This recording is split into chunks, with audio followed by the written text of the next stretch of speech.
Bien, hola, buenas noches, ¿cómo están ustedes? Espero que bien. Eh, Estoy, a ver, haciendo mi lista de chequeo, comencé a grabar y voy a apagar mi cámara como acostumbro, ¿ok? Eh, Acá estoy mostrando la diapositiva hasta donde lo habíamos dejado el día de ayer y quería que me confirmaran nada más si me están escuchando y si están viendo la diapositiva.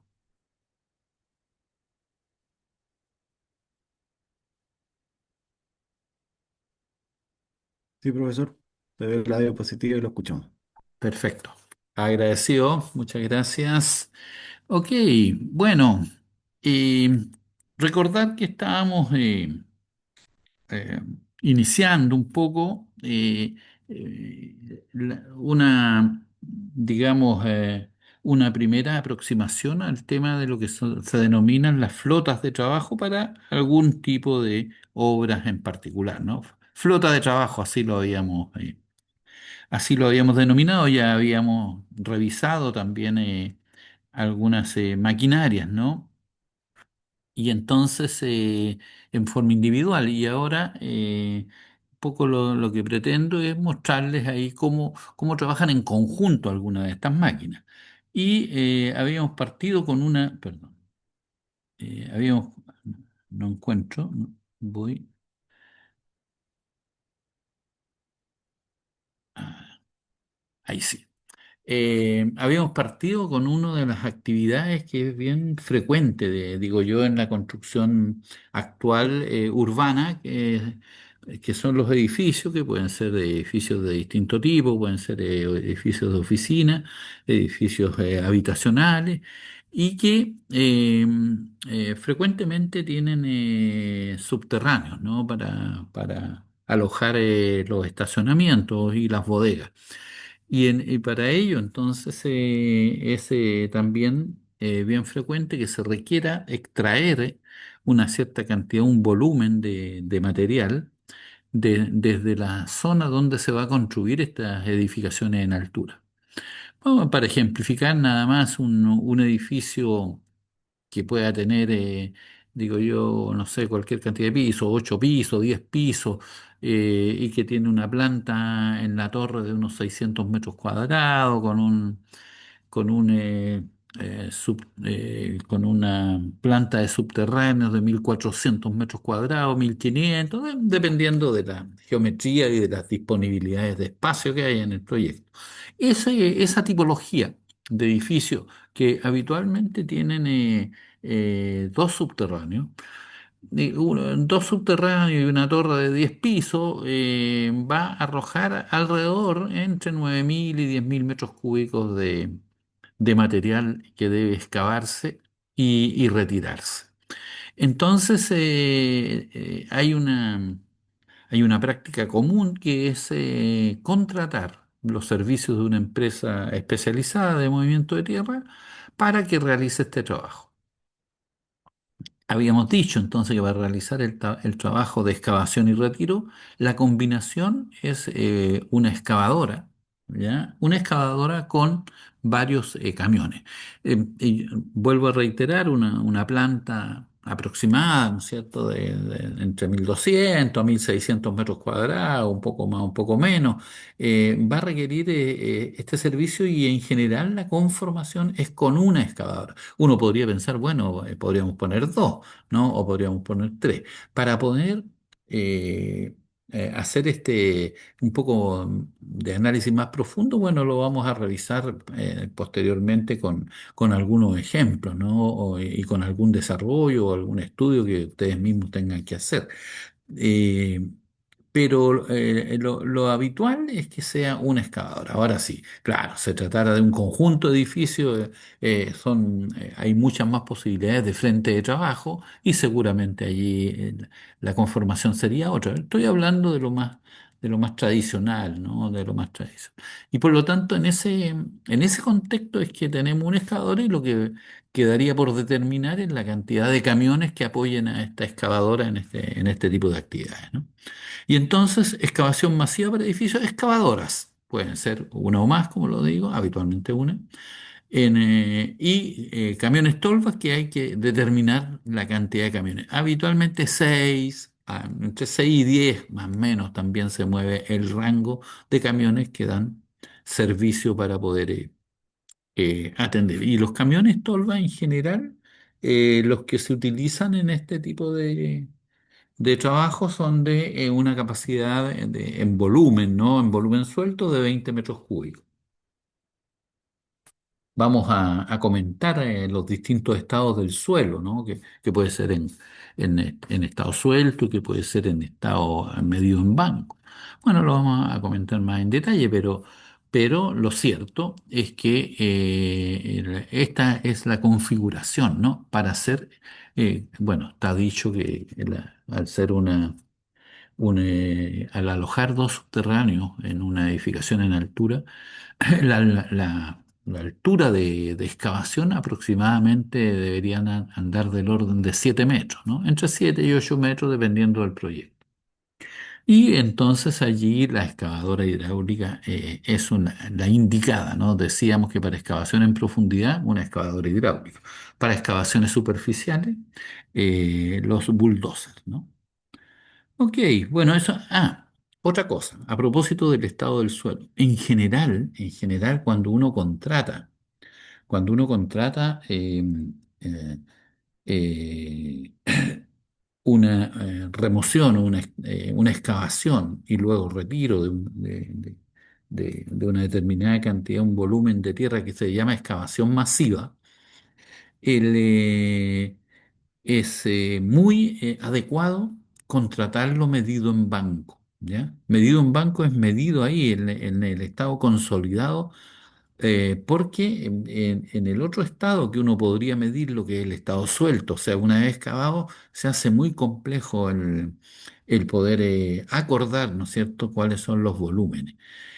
Dado que es variable el carguillo de los camiones, aunque uno sepa el volumen de cada camión, porque claro, hay de 20 metros cúbicos, como yo decía, que es lo más típico, pero también hay camiones de 16, de 15, de 12, de 10. Bueno, hay de distintas capacidades los camiones Tolva.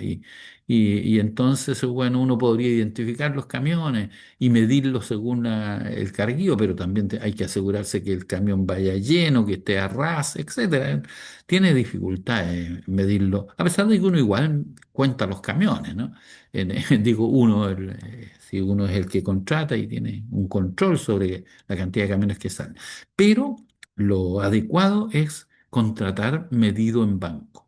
Y eso entonces se hace con mediciones topográficas, ¿no? Se hace el levantamiento topográfico de cómo está el terreno y se van haciendo mediciones posteriores, ¿no es cierto?, respecto de cómo va quedando o lo que se ha retirado y finalmente lo que se retira en total.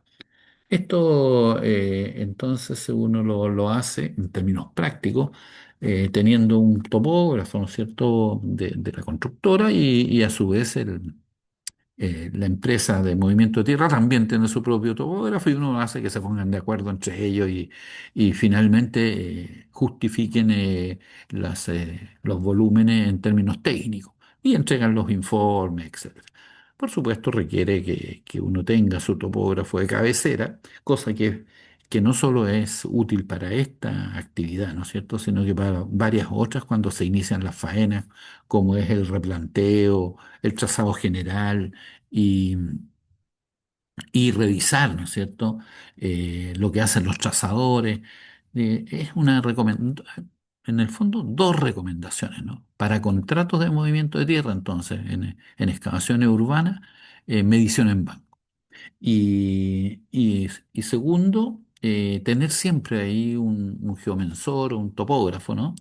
Que pueda ser un asistente técnico, ¿no? Que uno lo puede contratar como por servicio, ¿no? Es decir, no es necesario que forme parte de la plantilla de la empresa, sino que puede ser una oficina de topografía que normalmente atienda a la constructora y que sea, por supuesto, de confianza del administrador de la obra, de modo que se le encarguen estas tareas. Tarea, medir entonces la excavación medio en banco y por otro lado establecer y verificar los PR, ¿no es cierto? Las cotas altimétricas, las cotas planimétricas también para afianzar y establecer de buena manera los ejes principales de la construcción del edificio y de ahí desarrollar todo el resto del trazado. Lo que ocurre es que eh, es muy relevante que el edificio o cualquier tipo de proyecto en general quede bien emplazado. Que nos quede desplazado respecto a lo que es el proyecto puede ser un gran problema si es que no se respetan las mediciones, ¿no es cierto? Y las distancias. Habitualmente en un proyecto urbano los arquitectos aprovechan los espacios al máximo y por lo tanto siempre están bien en el límite de las distancias mínimas exigidas por la ley general y por la ordenanza y por las propias regulaciones, ¿no? De la municipalidad que corresponde. Por lo tanto, es requisito que quede bien emplazado. No sacamos nada con construir maravilloso si está mal emplazado. Entonces, doble consejo operativo, ¿no?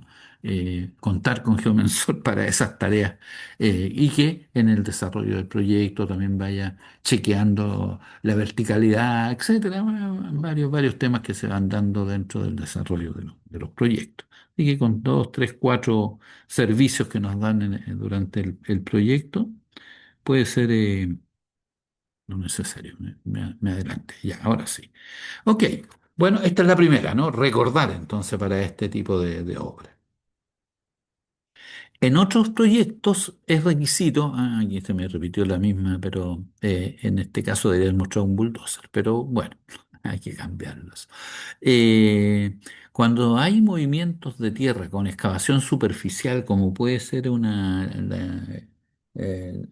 ejecución de un camino, ¿no es cierto? Que puede ser una carretera o puede ser un camino interurbano, que no sea tan importante como una carretera, pero donde haya que hacer excavación y corte, ¿no es cierto? Y también relleno. Bueno, entonces ahí el más adecuado en general es el bulldozer.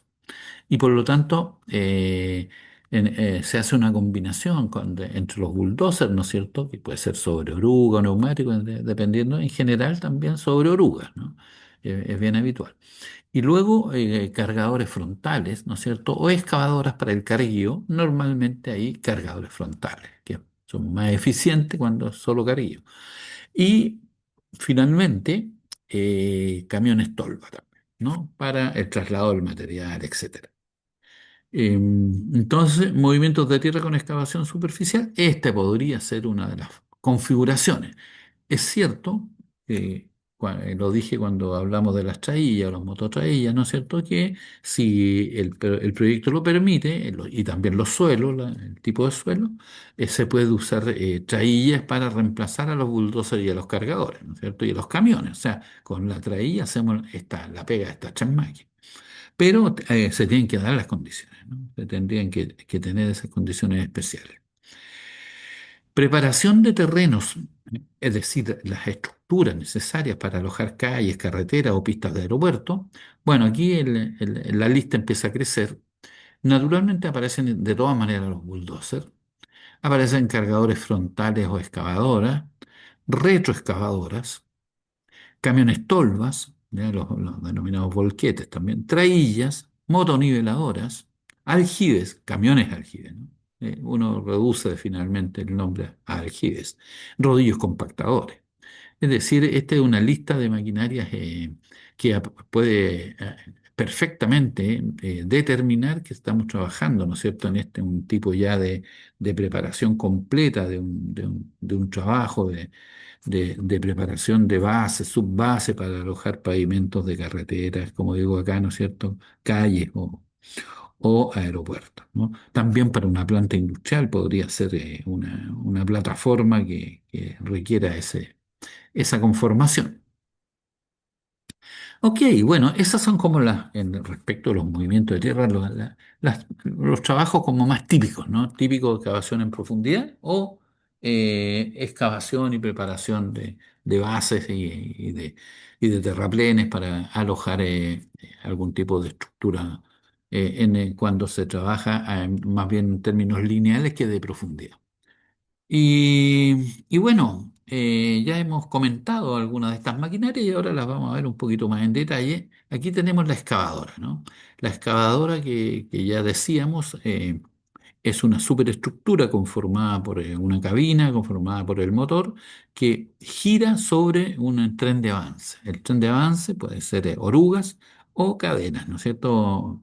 Orugas o también denominadas cadenas, o también podría ser neumático. En general, las excavadoras, como ya he dicho, se usan sobre orugas, ¿ya? Esta es una máquina bien, vamos a decir, potente en cuanto a tamaño, ¿no? Si se fijan, el tamaño de este balde es bien, digamos, es de gran volumen. Esto de tener 3 metros cúbicos, 3 metros, de una palada, ¿no? De una palada. Eso es muchísimo, ¿no? Es muchísimo. Bueno, esta es una faena que es probable que pueda ser, no sé, de una faena minera, qué sé yo, ahí se ven estos tamaños, ¿no? En otros casos, las magnitudes son menores. El bulldozer, ¿ya? Aquí lo vemos más de cerca. El bulldozer tiene este elemento frontal que se llama hoja o cuchilla. Creo que te dije también blade, ¿no? En inglés. Eh, Habitualmente también los bulldozers sobre cadenas u orugas. Y en la parte trasera se le agrega, cuando corresponde, cuando se requiere, según el tipo de dureza del suelo, lo que se denomina un ripper, ¿ya? Que pueden ser de uno, vástago, de tres, de cinco, dependiendo del tipo de eh, trabajo que vamos a enfrentar. Si son temas localizados, de donde hay dureza de terreno y hay que removerlo, puede ser de un solo vástago. Pero si llama es más, tiene una superficie mayor la zona que haya que remover previamente al empuje, bueno, en ese caso entonces este ripper, que es una especie de arado, ¿no? Puede tener 3 dientes o hasta 5 dientes. Esto mismo, que creo lo dije también en la clase anterior, se le puede agregar este tipo de accesorio, vamos a decir, ¿no? Es un accesorio grandote, pues, ¿no? Son pesaditos, qué sé yo, hay que montarlo, etcétera. También se le puede agregar a la moto niveladora, aunque la moto no es un trabajo de tanta potencia, sino que más bien para remover las bases o subbases cuando se requiera o algún tipo de subrasante eh, que, que- que requiere removerla antes de que pase la compactadora, ¿no? Y entonces, en ese caso, la motorniveladora puede hacer un trabajo también de remoción, pero cuando se requiere trabajo de fuerza, el terreno es muy duro, qué sé yo, y haya que hacer bastante remoción en terreno que no puede ser excavado con la parte delantera del bulldozer, entonces este accesorio se agrega a los bulldozers, ¿no? Aquí está el cargador frontal, que como ya les señalaba, en general los cargadores son sobre neumáticos y tienen la capacidad a través de sus brazos delanteros de levantar el balde, ¿no? Estos baldes en tamaños grandes pueden llegar a tener una capacidad de 5 metros cúbicos, ¿no? O sea, también son de un tamaño bien importante. Cuando se trabaja con cargadores frontales, existe la posibilidad de elegir el tipo de balde.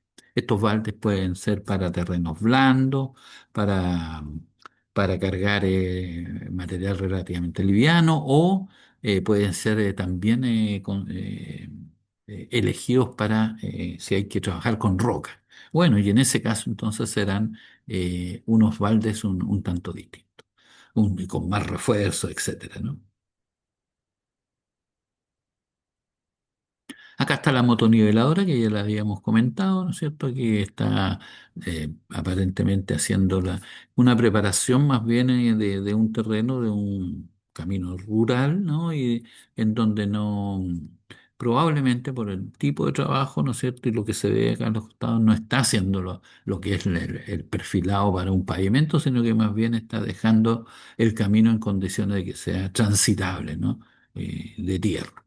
Acá tenemos el camión tolva o denominado dumper o volquete, como se señalaba, ¿no? Este es un camión de tipo monolítico, ¿no? En donde es toda una sola estructura y bueno, y que tiene, sin duda está diseñado y construido con un aditamento trasero, ¿no es cierto?, que tiene un vástago hidráulico que permite su levantamiento vertical. Y bueno, les señalé también que esto podría ser una composición entre un tracto camión y un semirremolque que fuera un atol. También se da ese caso. Acá hay un camión minero, aquí estamos hablando de otras dimensiones, ¿no? Este efectivamente en el lenguaje de la empresas mineras se le denomina dumper, ¿ya? Y fíjense ese tamaño de excavadora, ¿no? Acá no alcanzó a salir de la fotografía, pero son monstruosos, ¿no? Son monstruosos. Muchas veces para dimensionar los grandes tamaños de estas máquinas se coloca una persona, ¿no? Ahí en la fotografía para establecer un patrón, una escalabilidad, ¿no? Para ver la escala a la que son de gran tamaño. Grúas, ¿no es cierto?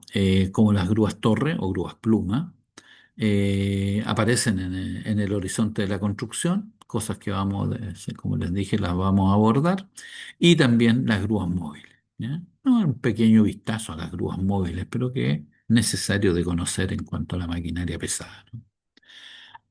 Ok, bueno, es una primera introducción porque sin duda de que hay muchos aspectos que revisar de las maquinarias y también de los trabajos de construcción pesada, pero en particular nos interesa adentrarnos en los temas de producción, ¿no? Los temas de producción están asociados a los costos. Digo acá que yo le puse aquí un título, Análisis de gestión de maquinaria, donde los ítems que hay que estar revisando son los de la producción, los del rendimiento y los temas de costo. Esto en la profesión, ¿no?, de construcción, de constructor civil y en realidad de las distintas carreras que están en el entorno de las obras de construcción, eh, es siempre un desafío, es siempre un requerimiento el manejar los costos. No, no podemos pasar por la gestión de obras sin tener en consideración lo que son los costos, en particular en la construcción pesada también, ¿no? Y, y dado de que uno de los ítems de mayor incidencia en los trabajos de construcción pesada, que dentro de los cuales está el movimiento de tierra, pero podrían haber otro tipo de trabajo, bueno, sin duda con las grúas, ¿no?, etcétera. Bueno, tiene que haber entonces una un acercamiento, una primera aproximación a cómo calculamos los costos de estas maquinarias y también cómo calculamos la producción, ¿no?, y determinamos los rendimientos. Entonces, a eso nos vamos a dedicar en una buena parte del curso, ¿no? Entonces, lo primero que voy a señalarles, a pesar de que tengo que adelantar que hay distintas metodologías para cálculo de producción y cálculos de rendimiento, lo primero que vamos a revisar es el rendimiento de maquinarias que tienen capacidad de contener algún tipo de material, algún tipo de suelo, algún tipo de líquido, ¿ya? Esta es la fórmula general entonces para equipos con capacidad de carga, ¿ya? En particular para movimiento de tierra, pero también puede ser y se asemeja, ¿no es cierto? Si yo quiero calcular la producción de un aljibe, por ejemplo, también es posible hacerlo y de hecho se hace con esta fórmula general. Así que bueno, pero partamos por lo más general, que es la fórmula que sirve para todos los casos, ¿no? Tanto para suelos áridos o líquidos finalmente, ¿no? Y entonces la fórmula general es esta que está aquí, ¿no? R, de rendimiento, ¿no? R, lo vamos a determinar, la producción o el rendimiento se puede calcular en distintas unidades, ¿ya? Puede ser en unidades de masa, como puede ser toneladas, ¿no es cierto? Kilos, etcétera, o en unidades de volumen, ¿ya? Y entonces es bien frecuente hacerlo en unidades de volumen, ¿ya? Dado que muchas veces, como decía adelante, en el caso, por ejemplo, de las excavaciones para alojar subterráneos de edificios, bueno, en la unidad de medida allí es el volumen, ¿no? Y por lo tanto, es bien frecuente que lo tomemos de esta manera, aunque una vez obtenido este rendimiento en medidas de volumen, como dice aquí, metros cúbicos, ¿no? Podamos transformarlo a una unidad de masa también. Y frecuentemente medido el rendimiento en una unidad de tiempo que es la hora frecuente, digo yo, ¿no? Entonces, metros cúbicos por hora es el rendimiento que vamos a obtener con la utilización de esta fórmula, ¿no? Esta fórmula, entonces, R, y con estos parámetros, ¿no es cierto? Es para calcular y para que nuestro resultado del rendimiento nos quede en metros cúbicos por hora. Tengo que adelantar que que el metro cúbico, de medida de volumen, esta medida de rendimiento puede estar en tres tipos de situación, ¿no? Siendo la misma masa de material, una masa, ¿no es cierto?, determinada, yo puedo expresar el resultado del rendimiento en unidad de volumen por hora, en este caso metro cúbico, ¿no? En distintos estados del suelo. Y eso me va a dar distintos números, pero el rendimiento, si uno lo lleva al final de los resultados, es el mismo, a pesar del número distinto, del número absoluto distinto. Porque es una misma masa de suelo, eso es lo que estoy diciendo, ¿no? Y por lo tanto, yo puedo medir este rendimiento en metros cúbicos en banco, como ya lo señalaba antes.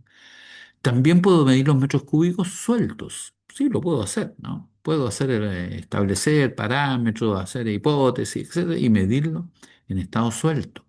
Y también puedo expresar el resultado de un rendimiento en metros cúbicos compactados. Eso es lo más típico en movimientos de tierra, porque yo puedo estar en un empréstito, se llama, ¿no? De donde saco suelo, estar excavando, transportando, llevándolo a otro lugar, una vez que se han hecho por supuesto, todos los ensayos, etcétera, y se ha aceptado el tipo de suelo, bueno, se lleva, se apila, entrega a través de los camiones, se apilan, se extienden con bulldozer inicialmente, luego se compactan, camión aljibe, etcétera, ¿no es cierto? Después entra la motoniveladora, etcétera, y se compacta en definitivo. Y bueno, entonces podría tener yo el requerimiento, la necesidad de establecer estos rendimientos en estos distintos estados. En el empréstito está en banco. Cuando la llevo sobre el camión ya va suelto, pero una vez que termino el trabajo en el lugar de la obra, está compactado. Por lo tanto, lo puedo medir de distintas maneras. Es bien importante saberlo porque después cuando hago las comparaciones tengo que saber con qué lo estoy comparando. Eso es relevante. Si yo calculé el rendimiento en estado suelto, no lo puedo comparar con el volumen en banco. Tiene que ser suelto con suelto, eso es lo que digo, ¿no? También si es en banco, ¿no es cierto? Bueno, si tengo los volúmenes en banco, el rendimiento tengo que calcularlo en banco. Y bueno, y finalmente si está compactado, la misma cosa, ¿no? Entonces el rendimiento o los volúmenes que voy a medir son compactados, bueno, mi rendimiento lo tengo que expresar en términos compactados. Bueno, ya aterrizaremos y lo veremos en ejemplos numéricos, ¿no? Explicado, a veces cuesta un poquito entenderlo, pero ese es un poco la razón por la cual uno puede encontrar para una misma masa tres datos distintos medidos en metros cúbicos por hora.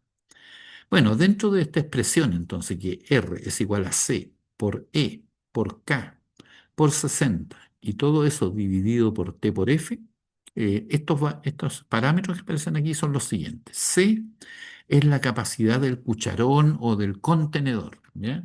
Porque como decía, si esto es perfectamente aplicable también a una unidad o a un equipo que traslade líquido, como puede ser un archivo o un camión cisterna.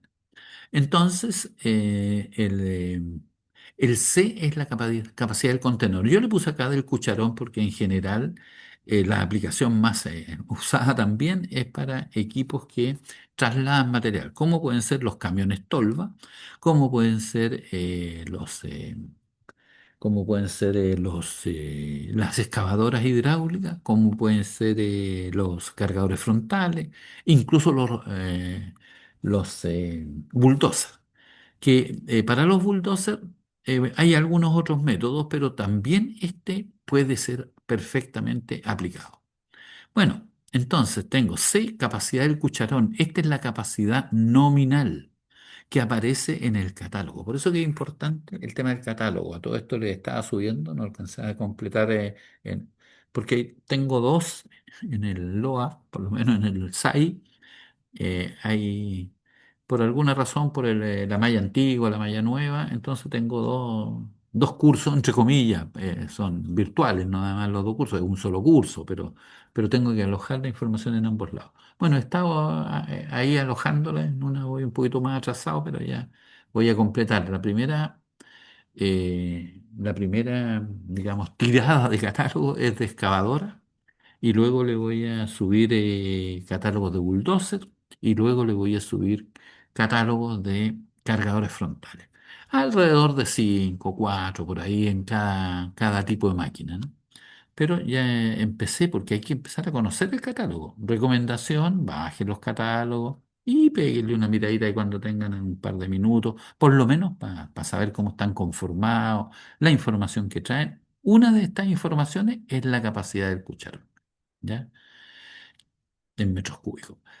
Esto va a depender este cucharón en más de alguna oportunidad del tipo de cuchara, ¿ya? Del tipo de cucharón o balde, ¿no? Porque como ya les decía, pueden elegirse distintos cucharones según el suelo que se vaya a trabajar y por lo tanto con distintas capacidades. Por lo tanto, hay que saber seleccionar también la información de ese catálogo. Y el valor que está aquí es un factor que toma en cuenta la eficiencia, ¿no? La eficiencia con que se hacen los trabajos. Cuando uno tiene una máquina, cuando uno tiene una máquina, podría pensar que la máquina, ¿no es cierto?, le va a rendir el, el 100%, ¿no es cierto?, de lo que podría ser su capacidad productiva en función de su capacidad de carga y del tiempo. Sin embargo, está medido de que las máquinas no trabajan el 100% del tiempo disponible, porque hay varias detenciones que realizan las máquinas por diversas razones, ¿no? Hay detenciones de tipo técnico, ¿no? En que al operador de la máquina se le dan instrucciones técnicas, y es una detención sin duda obligada, necesaria.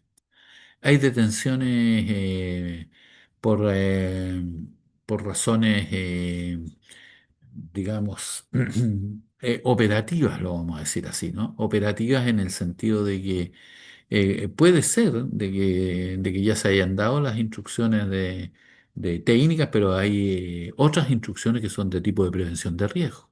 Bueno, también ahí el operador tiene que estar disponible para aquello y la máquina no está trabajando. Y hay otras razones que son, qué sé yo, sanitarias, ¿no? Sanitarias en términos del propio trabajador que tiene que ir al baño, ¿ya? Y bueno, entonces, y la eficiencia está cruzada también por las capacidades del operador. Si el operador es hábil, ¿no? Y tiene mucha expertise, bueno, podrá tener una mayor eficiencia que otro operador que tiene menos habilidad. Sin embargo, la eficiencia no depende solo de la máquina y el operador, sino que también depende de quienes han planificado, quienes supervisan, quienes dan las instrucciones, que son el equipo, ¿no? El equipo de gestión que está ahí. Y si el equipo es poco experimentado, puede tomar decisiones que afecten también esa eficiencia. Bueno, todo esto parece bien y es en realidad de cierta complejidad, ¿no? Sin embargo, como este fue un elemento que se midió y que se detectó hace ya bastantes años, tenemos la suerte de que mucha gente ha estudiado eh, este factor E de eficiencia y se ha, digamos, a ver cuál es la palabra, se ha multiplicado, voy a decir, creo que es otra la palabra, pero se ha multiplicado en la industria y en los especialistas eh, una manera de determinar la eficiencia previamente, ¿no? Antes de hacer el trabajo. Uno después lo puede chequear esta eficiencia en terreno, ¿no? Pero cuando uno está estudiando un presupuesto, cuando está estudiando un proyecto cualquiera, es fundamental hacer un estudio de eficiencia. Y eso hubo un ingeniero que hizo la pega, ¿no? Que la hizo haciendo mediciones estadísticas múltiples, no múltiples, digo miles, ¿no? Y entonces recogió la información y finalmente llevó esta información a una tabla de doble entrada que depende de las condiciones de trabajo y depende de las condiciones de supervisión y planificación. Bueno, la vamos a ver la tabla. Lo que digo es que eso simplificó bastante el trabajo de quienes están haciendo estos presupuestos, estas evaluaciones que les podría corresponder a ustedes, por ejemplo, ¿no? Como constructor en algún momento. Y entonces está la tabla. Sin duda de que hay varias maneras, pero yo lo que les voy a mostrar acá y la que vamos a usar para este curso es esta tabla que se llama de Nunali, ¿ya? Es el apellido de este ingeniero que hizo estos estudios y que está ampliamente aceptada. Voy a decir que también uno es, a pesar de que uno establece estas condiciones de trabajo y también puede estimar las habilidades que tengan los equipos de supervisión, nunca el valor es único, ¿no? Uno ahí tiene que hacer algún estudio o digamos un estudio de sensibilidad, poniéndonos en mejores condiciones o en peores condiciones. Así que vamos a revisarlo, pero lo que digo es que está resuelto. Está resuelto, afortunadamente para nosotros, ya hicieron la pega. ¿Hay otras maneras de obtener? Sí, por cierto que sí. Hay otras maneras que son estadísticas que recomiendan para ciertas máquinas unos determinados factores de eficiencia. El factor de eficiencia, tengo que decirlo, siempre es menor que uno. Uno es el 100%. Y ya expliqué que no hay 100% para el uso de máquinas. Lo que 100% significaría que la máquina, si yo tengo un régimen de trabajo de las 8 de la mañana, voy a decir hasta las 8 de la noche, 100% significaría que la máquina trabajó desde las 8 de la mañana hasta las 8 de la noche. Y eso no es posible hacer. Y de hecho está estadísticamente probado que no es así. Y por lo tanto, nuestro factor E siempre va a ser un factor menor que uno. Eso es lo que digo. A diferencia del factor que sigue. El factor que sigue es el factor K. Este factor K es un factor de llenado, ¿no es cierto?, que implica la capacidad que tienen los cucharones. Para explicar K me voy a devolver un poquito a una de las fotografías que tenía material en el cucharón. Esa no, porque ya lo tiene vaciado. Ese tampoco. Ahí. Si se fijan, este cucharón que está aquí, cuando uno mida el dato del catálogo, el catálogo lo mide geométricamente, ¿ya? Con una rasante que tira desde borde a borde. Es decir, lo mide como si estuviera lleno de agua, ¿ya? Es decir, es la medida nominal, por eso se llama la medida nominal. Sin embargo, hay materiales, como lo muestra esta misma fotografía, que son capaces de apilarse en el mismo cucharón y que finalmente determinan que la capacidad de trabajo que tiene la máquina está dada por un valor mayor que el valor nominal que tiene el cucharón. Y eso lo, lo indica el factor K que estábamos revisando. Voy hacia adelante ahora para ver de nuevo eso. Entonces, existen tablas para distintos tipos de suelo también, afortunadamente, ya he estudiado en los, fundamentalmente en los eh, textos y apuntes y libros de mecánica del suelo. Bueno, de ahí se extrae entonces que el factor K es un factor de llenado que depende fundamentalmente del tipo de suelo. Y por supuesto, entonces K, como lo mostrábamos ahí, puede ser mayor que uno, puede ser igual a uno. Por ejemplo, si estoy trabajando con arena, lo más probable es que mi K sea igual a uno. ¿Ya? Aquí está, hay que hablar de grandes volúmenes, no un pedacito un poquito de arena, sino que grandes volúmenes, estoy, no sé, trasladando, cargando arena. Bueno, la arena tiende en general a ponerse horizontal y pensé en la arena como mostrarle que el factor K podría ser igual a uno. Y también podría ser menor que uno. Por ejemplo, si el material fuera roca, roca irregular, ¿no? Y como lo es muchas veces en las faenas mineras, ¿no? Donde por explosión, explosivo se disgrega el suelo y después se tiene que cargar. Bueno, cuando un cargador frontal toma estas rocas irregulares y a veces de unos tamaños más o menos considerables, quedan huecos ahí entre si uno carga el cucharón y no, el cucharón no se llena homogéneamente. Me dice. Bueno, y en ese caso entonces es bien posible que el valor K sea menor que uno, y de hecho lo es, y las tablas así lo establecen, ¿no? Entonces las tablas nos van a guiar, ¿ya? Para qué valor de K elegir según sea el suelo en ese caso. Bueno, tenemos C, que es del catálogo. Tenemos E, que es de la eficiencia, como ya lo expliqué. Tenemos K, que depende del suelo, ¿no es cierto? Y tenemos un factor aquí que es 60. Este valor 60 es un valor de conversión de unidades. ¿Por qué? Porque resulta que en el denominador aquí, en esta parte, aparece una letra T. Esta letra T es el tiempo de ciclo. ¿Qué es lo que es un ciclo? Es el tiempo que demora la máquina en ejecutar un trabajo repetitivo. Eh, ejemplifico, si un cargador nuevamente, ¿no? Es como más sencillo de explicar. También lo puedo explicar con bulldozer, pero un cargador que está tomando de una pila, previamente apilado, que se coloca frente a la pila, recoge material, gira, se mueve, avanza y llega hasta, por ejemplo, la posición fija de un camión, descarga, ¿ya? Y luego vacía, descarga, se devuelve y vuelve a posicionarse frente a la pila. Ese completo es un ciclo.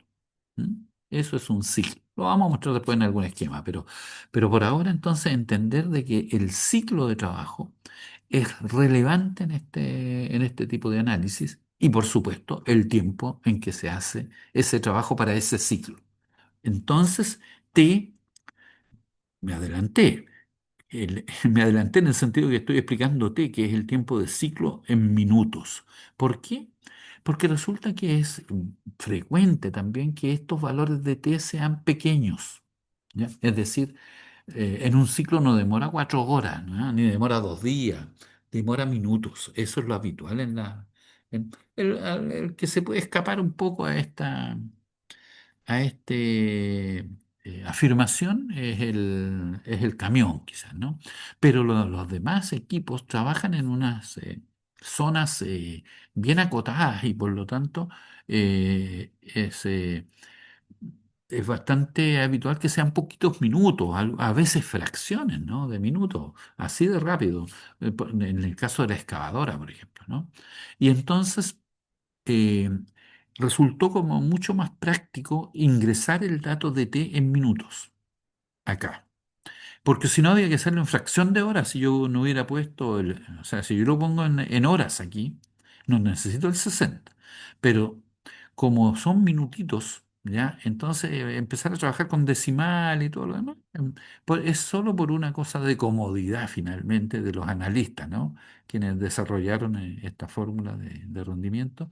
Y ahora ingresemos el tiempo en minutos y le ponemos un factor de conversión. Como esto está en minutos, necesito llevarlo a horas.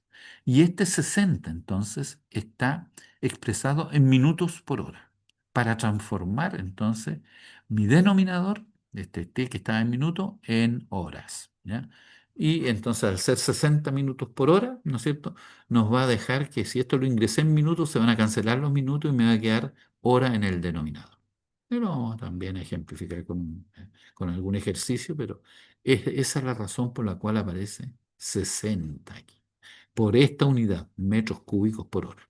El CEA, todo esto no sé si lo dije, en el catálogo está en general, es habitual que salga en metros cúbicos, ¿no? También en yardas cúbicas, pero como hoy día se sabe que las maquinarias, sobre todo las que vienen hacia la parte occidental, ¿no es cierto?, no anglosajona, bueno, en ese caso, digamos, países adscritos a al sistema internacional de unidades, entonces ahí la unidad de volumen es metro cúbico.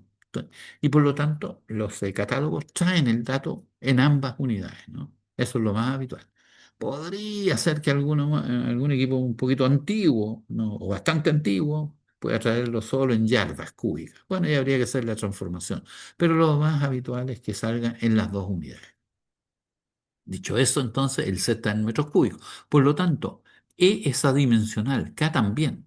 Bueno, 60 ya decíamos minutos por hora, pero que se cancela con el tiempo T y me va a quedar hora. Por lo tanto, en el numerador me va a quedar metro cúbico, que es el valor de C expresado en metros cúbicos que se saca de los catálogos.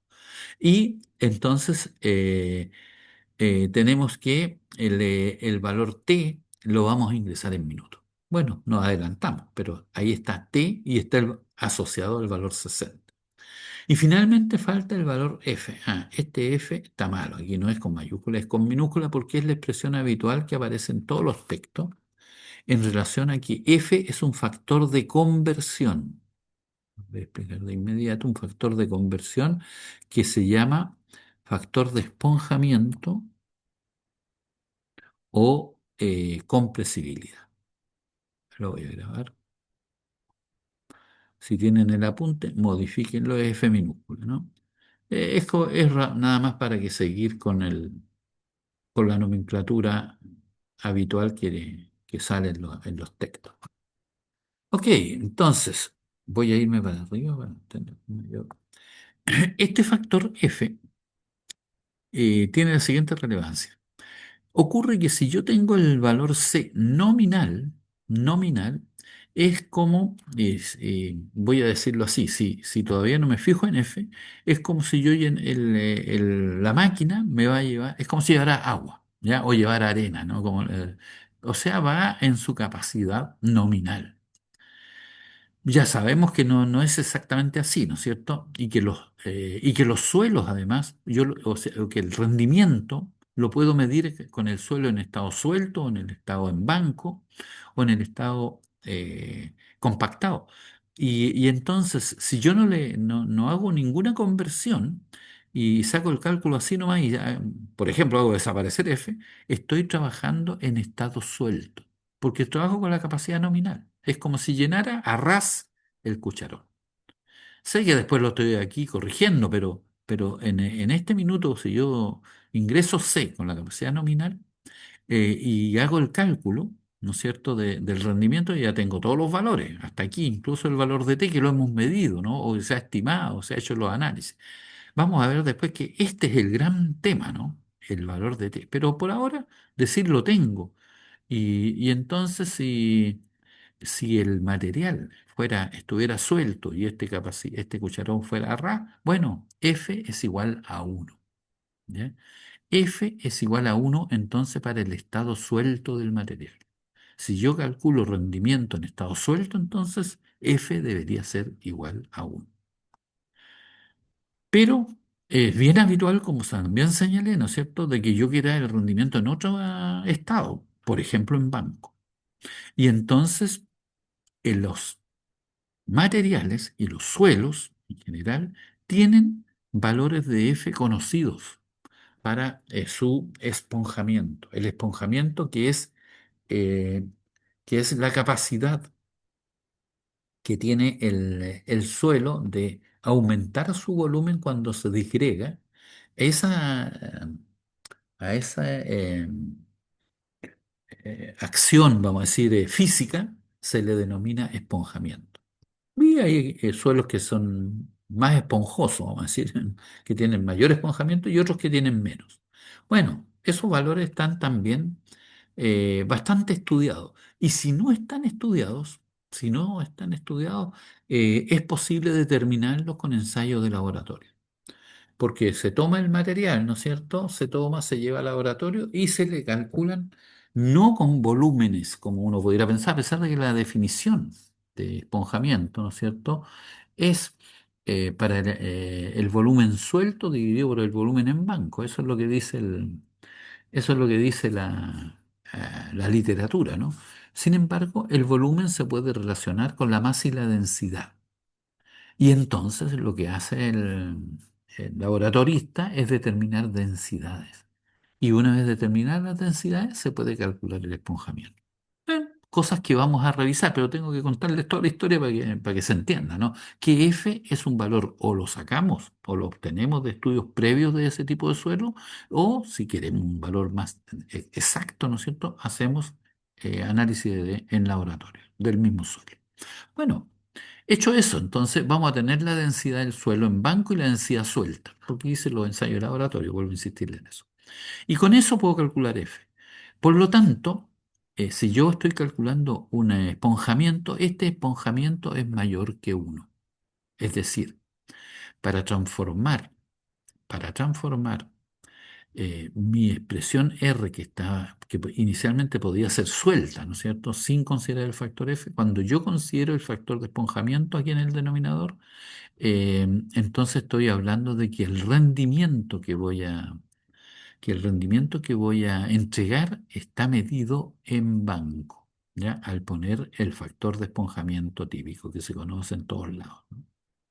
Bueno, ahí tenemos dos maneras ya, dos R, ¿no? Para la misma masa estoy hablando, ¿no? Si es la misma masa, yo puedo expresar el valor de R en estado suelto y también en banco, ¿ya? O sea, puedo expresarlo de las dos maneras, pero me van a salir valores distintos. ¿Por qué? Porque para el estado suelto F es igual a uno. Sin embargo, para la medición en banco, F es mayor que uno, lo que va a hacer, como está en el denominador, que R sea más pequeño. Es decir, si yo calculo R para una misma masa de suelo y para el mismo tipo de suelo, obvio, ¿no es cierto? El R en banco debe ser menor, así me debe resultar, ¿no? Menor que el R suelto. Si me da eso es que estoy por el buen camino. Si me da distinto es que en algo me equivoqué, ¿no? Entonces, para una misma masa de suelo, insisto en eso, el rendimiento, ¿no es cierto? En términos absolutos de número, pueda expresarse de manera distinta, ¿no es cierto? Sin embargo, el rendimiento sigue siendo el mismo, porque cuando yo calcule cualquier cálculo que haga, siempre tengo que hacerlo en el estado en que medí el rendimiento. Si yo lo hice en términos sueltos, tengo que relacionarme con los volúmenes sueltos, ¿sí? ¿Ya? Con los costos sueltos, etcétera, todo suelto, ¿ya? En cambio, si lo hice en banco, lo mismo, ¿no? Rendimiento en banco, con el volumen en banco, con costos medidos en banco, etcétera, ¿no? Entonces, tiene correlación y los resultados deberían ser los mismos si es que estoy hecho bien las conversiones. Ok, vamos todo esto que estoy diciendo aquí bien, digamos, analíticamente, lo vamos a revisar con ejemplos numéricos, ¿no? De modo que, ok, me falta el rendimiento en estado compactado. Del mismo modo que hicimos la conversión, ¿no es cierto? Para pasar de banco a suelto con un factor de esponjamiento o al revés, de suelto a banco, puedo ir en las dos direcciones, ¿no? Del mismo modo, también puedo expresar mis resultados si, suponiendo, como expliqué delante, que mi trabajo sea a sacar material de un lado, llevarlo en camiones, ¿no es cierto? desparramarlo, vamos a decir, ¿no es cierto? Distribuirlo en el trabajo, en una plataforma, en los trabajos que esté haciendo, sea cual sea. Y luego hacer capas y luego compactarlo, etcétera. Bueno, una vez compactado, yo puedo determinar la densidad que tiene esa compactación. La verdad es que en general esa densidad de compactación se especifica, ¿ya? Los proyectistas especifican la densidad de compactación y tal como antes la puedo comparar esa densidad de compactación o con la densidad suelta o con la densidad en banco. Todo eso, las dos primeras, o las dos que acabo de mencionar, provenientes de los ensayos. Y la de terreno, si bien es cierto, yo la puedo medir también, está especificada, tengo que lograrla. Por lo tanto, es bastante, vamos a decir, entre comillas, segura esa densidad. Es la más segura. Bueno, las otras también, porque están hechas en laboratorio. Es decir, están técnicamente determinadas. Y entonces, si tengo la densidad del material compactado, lo puedo comparar nuevamente con entonces estas otras dos densidades y por lo tanto los rendimientos también. Puedo sacar el rendimiento, por lo tanto, en términos compactados. Mis metros cúbicos en esos casos serían compactados. Tengo que señalar que los rendimientos están en el siguiente orden, ¿no? En número, solo en número. El rendimiento, recordar que uno lo compara con el mismo tipo de estado del suelo, ¿ya? Si saco rendimiento compactado, lo voy a comparar con los volúmenes compactados. Bueno, lo que digo es que en orden de número absoluto, el rendimiento suelto va a ser mayor. Es obvio porque tiene más volumen, ¿no? El rendimiento suelto es mayor. Luego, en orden descendiente, en términos de rendimiento, viene el rendimiento en banco. Y finalmente el rendimiento compactado. Porque cuando uno compacta suelo, logra mayores densidades que el estado en banco que tienen los suelos. Porque los suelos se consolidan en forma natural, ya sea por arrastre eólico o por distintas otras causales, ¿no? Se va depositando el material y a través de las eras geológicas se consolida. Cuando uno ve el suelo, digamos, duro, apretado, ese suelo no se consolidó así nomás, pues, no pasó una máquina por arriba, sino que se consolidó en estado natural. Esa es la medida en vano. Pero cuando uno lo lleva a algún lugar y lo compacta, le agrega humedad, etcétera, bueno, en ese caso eh, logra mayores densidades. Y por lo tanto, el rendimiento cuando lo expreso en estado compactado, si para una misma masa de suelo, va a ser menor que los otros. Ok, bueno, un poco, le hemos sacado el jugo a la formulita, pero recuérdenla, anótenla, ¿ya? Póngala en un remarco. La vamos a agregar, creo que en la próxima clase, ¿ya? Que es la semana siguiente, porque este fin de semana es feriado. Lo que vamos a hacer es trabajar con planillas Excel, ¿no? Y lo que les voy a pedir ahí es que ustedes desarrollen su planilla Excel. Yo la voy a desarrollar desde cero igual, me tienen que ir siguiendo. Yo no les voy a subir lo que yo desarrolle acá, ¿ya? O sea, lo que quiero es que ustedes le vayan generando una planilla que les va a permitir hacer distintos cálculos, ¿no? Especialmente en lo académico, en la prueba, pero después en el mundo laboral también. Y entonces tienen que ir siguiéndome, armando su planilla y es la que van a usar en las pruebas. Así que recomendación aquí que ha grabado para la próxima tener una computadora a la mano, ¿no es cierto? Y tener la planilla abierta porque vamos a desarrollar primero los ejemplos y después vamos a hacer cosas más complejas con las planillitas. Así que esa es la recomendación, ¿no? Bueno.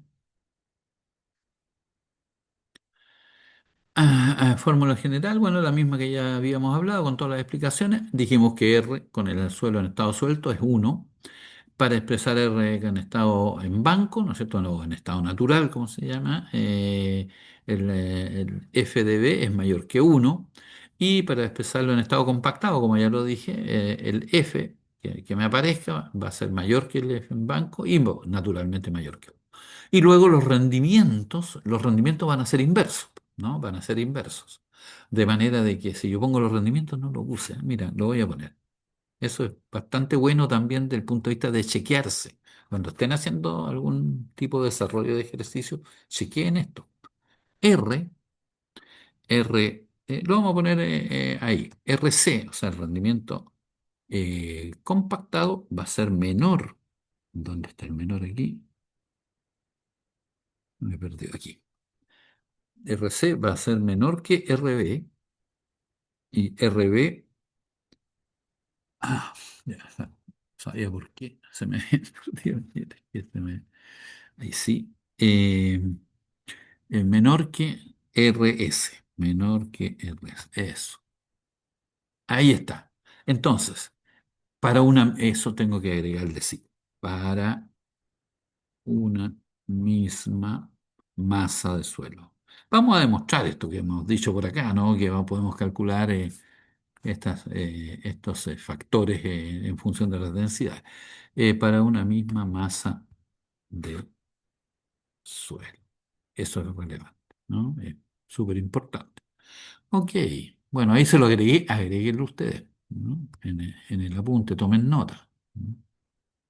Porque sirve para, como les digo, para chequearse cuando estemos ejercitando nuestros desarrollos numéricos.